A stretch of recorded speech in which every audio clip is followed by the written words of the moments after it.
Hi hello everyone, my dear all. నేను ఈరోజు చాలా మంచి విషయం చెప్పడానికి మీ ముందుకు వచ్చాను. రేపు ఉగాది. మీరందరూ ఉగాది చాలా బాగా సెలబ్రేట్ చేసుకోవాలి. అండ్ అందరూ ఉగాది పచ్చడి చేసుకొని తింటారు. మీరు మీ పిల్లలకి కూడా ఉగాది పచ్చడి కంపల్సరీగా తినిపించండి. అండ్ నేను ఒక ఆయుర్వేదిక్ డాక్టర్గా ఉగాది పచ్చడి చాలా ఇంపార్టెంట్ అండి. తీసుకోవడం అనేది, మనం ఆరోగ్యంగా ఉండడం అనేది చాలా అవసరము. ఆయుర్వేదం తనకు ముఖ్య ఉద్దేశం ఏంటి అంటే స్వస్థస్య స్వాస్థ్య రక్షణం, ఆతురస్య వికార ప్రశమనం.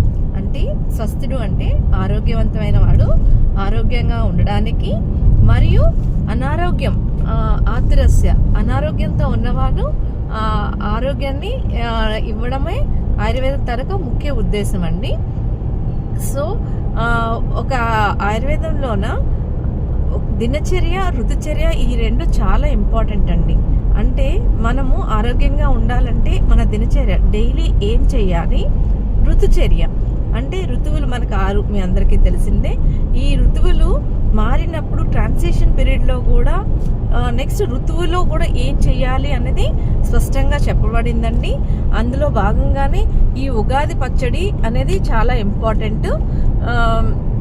యాక్చువల్గా నేను మీకు పర్సనల్గాను ఉగాది అని కామెంట్ చేసినట్లయితే నేను ఎంత మోతాదుల్లోన తీసుకోవాలి, ఏమేమి కలపాలి అనేది మీకు నేను చెప్తాను. ఏంటి అంటే ఉగాది పచ్చడిలోన కొంతమంది రకరకాలు కలిపేస్తారండి. ఆయుర్వేదంలో విరుద్ధాహారం అనేది చాలా ఇంపార్టెంట్ థింగ్ అనమాట. కొన్ని కలపచ్చు, కొన్ని కలపకూడదు. ఏం కలపాలి, ఏం కలపకూడదు, అసలు ఆయుర్వేద ప్రకారం ఉగాది పచ్చడి ఎలా ఉండాలి, హెల్దీగా ఉండాలి అంటే నేను మీకు పర్సనల్గా డిఎం చేస్తాను ఎవరైతే ఉగాది అని కామెంట్ చేస్తే.